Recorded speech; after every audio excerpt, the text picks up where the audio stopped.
warahmatullahi wabarakatuh. My name is Faraiza Hamdan and I will present about introduction of SCADA. So first we will start with power line communication, which is PLC. PLC is a communication method that power line used as the medium. By using power line as the communication network, it is possible to build a system quickly at low cost. Communication in power lines refers to the use of the electrical power infrastructure to transmit data signal alongside the primary function and delivery electrical power.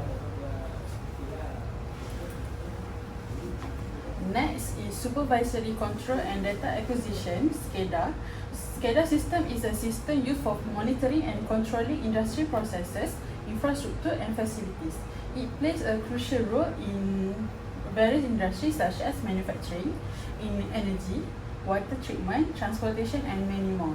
The primary purpose of SCADA system is to gather real-time data from remote location, process and display the information and enable control action by taken remotely. So the industry of manufacturing is usually used for automation, robot regulation and process monitoring. And for energy, it usually used for power grid management, energy users tracking, circuit breaker status supervision. And next, for the water and wastewater, it usually used for flow monitoring and control, process optimization, automated cleaning system. And lastly, for transportation, is always used for tracking or locating train and buses, traffic light regulation and traffic flow control. And next, configuration for SCADA. So if you want to start a SCADA system, first you need to planning.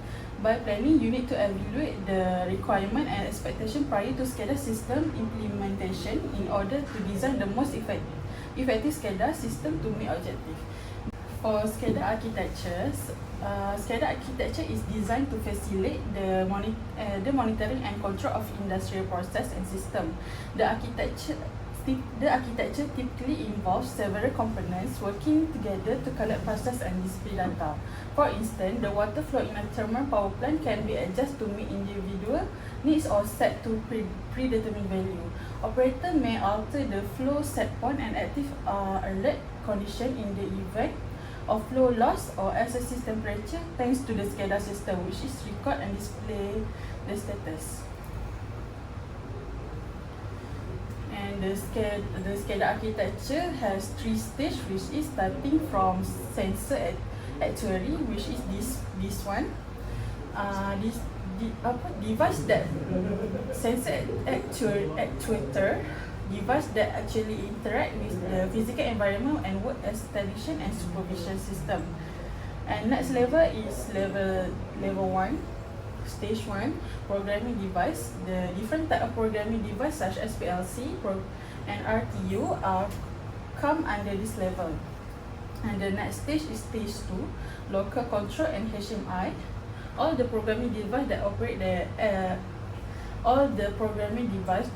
the ground level device are connected to this computer. From this computer, the actual instruction and command are given to the operation. And the next stage, coordination. These computers are connected to multiple plants, so it can help to gather data from different plants from one place. At this level, the production planning and scheduling, event timing management are done by the plant in the charge of manager and many more. And the final stage is the central control. This is the top stage. A central computer is connected to all the plant and machinery. Generally, this is operated and controlled by the management team. All the data information are collected and stored here. Using this data and information can be take any decision. All this SCADA system can be controlled in the control room. Hello, my name is Anur Azira Binti Kabir. I will be present these SCADA major components and functions. There are 4 systems that mainly used in SCADA system, which is the sensors, conversion unit, HMI, which is the human machine interface, and lastly is the communication network. So, first is the sensors. Sensor is a device or systems that detects inputs for industrial processes, and it's also a transducer which detects changes in physical quantity. It can be in short forms of analog or digital. And lastly, it helps its user to measure and collect data from various locations. And next is the conversion units. In conversion units, industrial normally use PLC or RTU, or in form of combination of PLC and RTU. For PLC, which is the programmable logic controllers, they are good for situation where we want more localized control. The PLC is an industrial digital computer designed for output arrangement and multiple inputs. And also, sometimes PLC is used for other conversion units due to their versatility, flexibility, affordability, and configuration. And next is the RTU. RTU is the remote telemetry units. They provide this interface where they must be converted to a form that is compatible with the language of the SCADA system. And they are primarily used to convert electronic signal received from field interface device into the language known as the communication protocol, and used to transmit the data over a communication channel. And next is the HMI, which is the human-machine interface. For human-machine interface, they provide a system that consolidates and presents data from SCADA field device. And next, it enables the operators to understand and, if needed, modify the status of SCADA control processes. And lastly is the communication network. SCADA system cannot exist without a properly designed communication network system, since all the SCADA system expect they rely solely on the communication network. It provides a channel for the flow of data between supervisory control, the data acquisition units, and any controller that is connected to the system. The main function is to connect the conversation units with the SCADA master station. The data, it can be transmitted through various communication platforms such as internets, telephone line, power lines, optical fiber line, Wi-Fi, and etc. So, most of the facilities have specialized integrated network due to security reasons. For functions, there's many types of functions that can be used in the SCADA system, but mainly now we are talking about data acquisition, network data communication, data presentation, control, and lastly alarm. For data acquisition, it is important since it is the foundation of SCADA system. The sensor collect data and deliver it to field controller, which in turn feed data to the SCADA computers. It acquires machine data through network device and sensor connected to the PLC or the RTU. And device and sensor measure parameter before the data is sent to the PLC or to the RTU. And after that, it's sent to the HMI, which is the human machine interface, and display to operator to analyze or act on. And next is the network data communication. For network, it enables all SCADA functions transmitted to SCADA field controller, which in turn communicate with the SCADA supervisory computer. It uses wired or wireless communication technologies to transmit data between machines and operators. For common non-proprietary communication, protocols include distributed network protocols such as DNP3 or the Modbus and IEC, and typically utilize either closed local area network LANs for local geographical areas or wide area networks such as WANs, and for systems that needs to connect to multiple local area networks. And for data presentation, it is achieved through HMIs, which represent current and historical data to the operator using SCADA system. SCADA interacts with human operators through workstation computers that deploys the human machine interface (HMI), and the master station presents a widespread view of the whole system and alerts the operator by visual display or an alarm sound. And for the control, it sends command message to a device to operate the instrumentation and control system (INC) and power system device. SCADA relies on human managers to initiate command from an operator's consoles on the master computer. It can be programmed to perform certain control decisions based on the parameters received from the connected device. So the field personnel can also control machine using front panels. And lastly, for alarm, it alerts SCADA operators to a potentially significant condition in the system. And the alerts can be configured to notify operators when processes are blocked, when systems are failing, or when other aspects of SCADA processes need to be stopped, started, or adjusted. The alarm notification can be presented to operator in the form of audible sounds, light, graphical display, SMS, or phone calls. Next is the SCADA communication protocol. There are three most important parts in SCADA system. It is master station, the remote terminal, which is the RTU, PSC, and IED, and also the communication between them. So in order for two or more entities to communicate, they must speak the same language, which is the protocol, and adhere to certain rules for initiating, conducting, and ending the communication.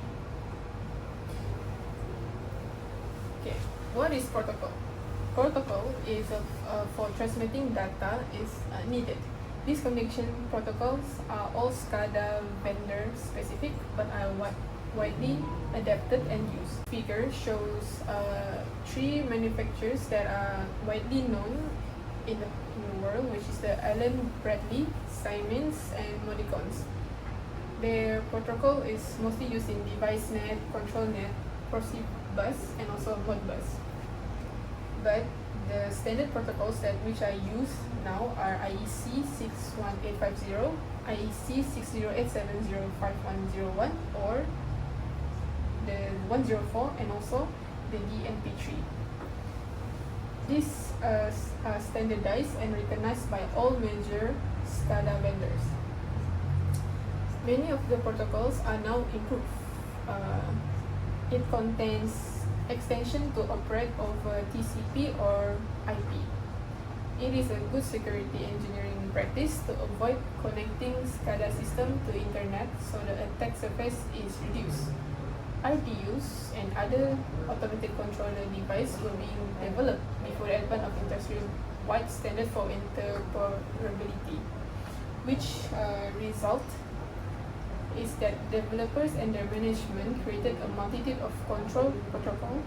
Among the large vendors, there was also the incentive to create the protocol to lock in the customer base. These two open communication protocols provide for interoperability between systems for telecontrols applications. Thank you.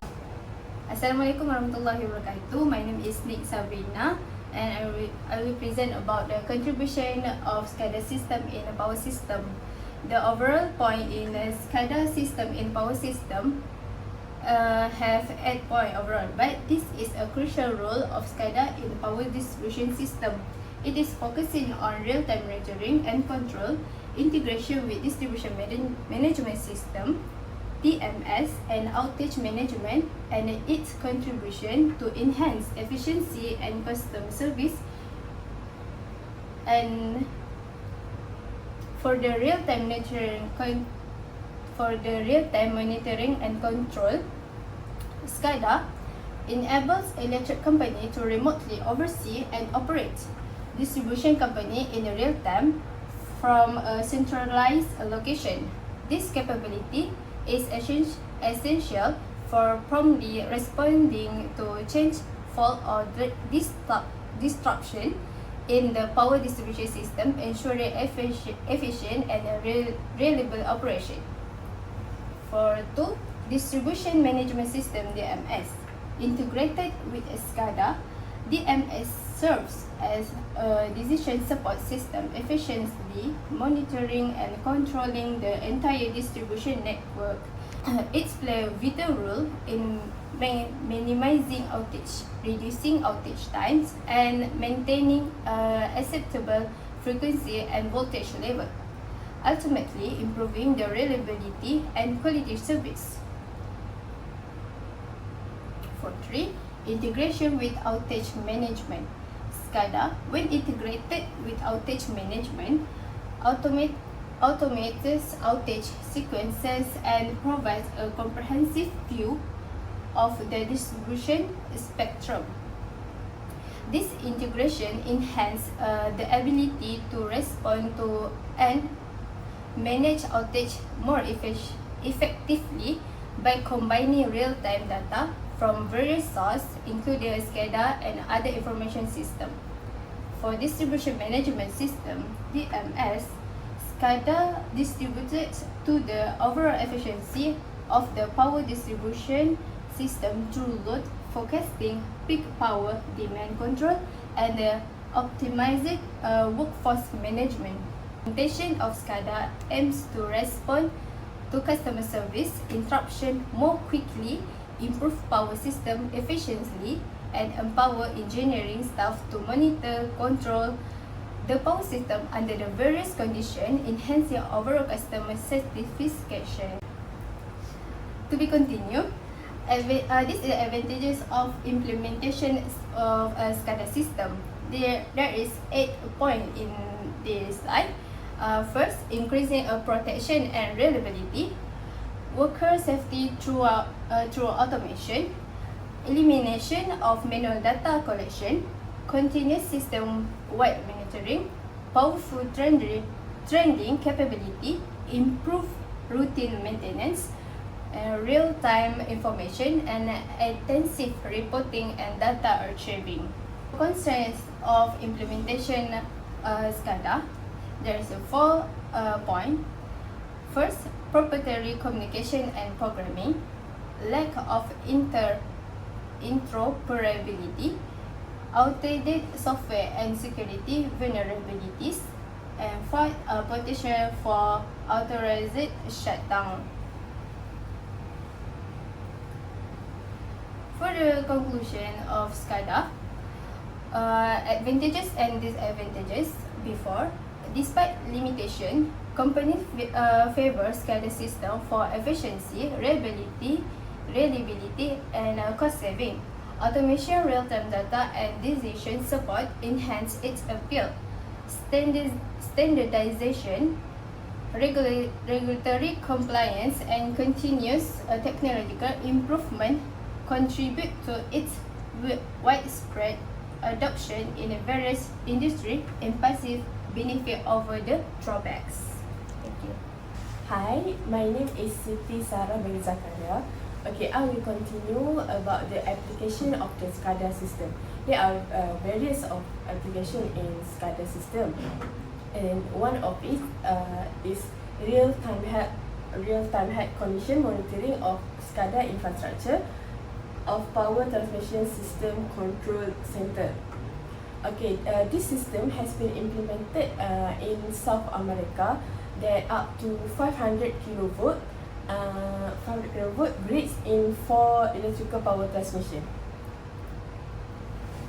Okay, there are 3 main contribution in this SCADA application system, which is first, we have hardware and software that using single network management protocol (SNMP), and then next is approach the data processing using based on the real-time calculation, and then third, application model for monitoring and managing the behavior of real-time of the control center infrastructure. Assalamualaikum. My name is Nur Arsha Kristina binti Azman, and I'm going to present about the application architecture. So SCADA platform acts as a base for a real-time setting, to control the electric power transmission network. So this platform will collect the data from the substation and transfer to the control center. So this figure shows the architecture for the application system, which contain of the substation human machine interface (HMI), field asset, IEDs, RTU, and will be linked through the communication channel to the regional control center and national control center. So substation HMI will collect all the data from various channels.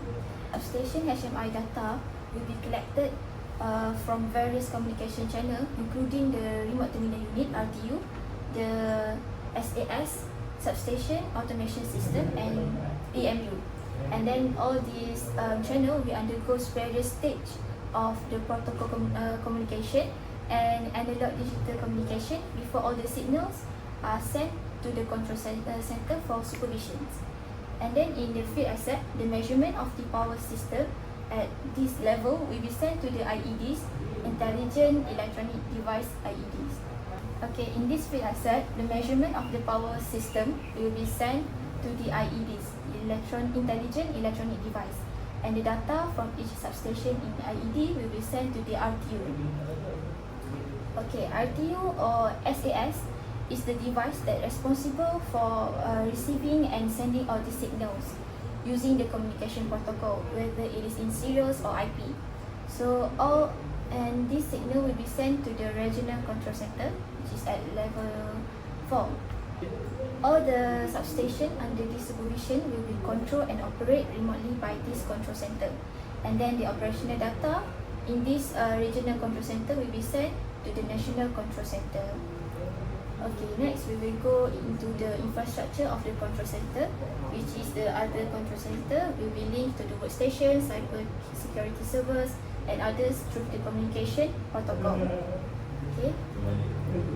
So the communication device are linked in remotely substation, and for greater availability and reliability in the remote substation, the transmission system will use the optical fiber communication.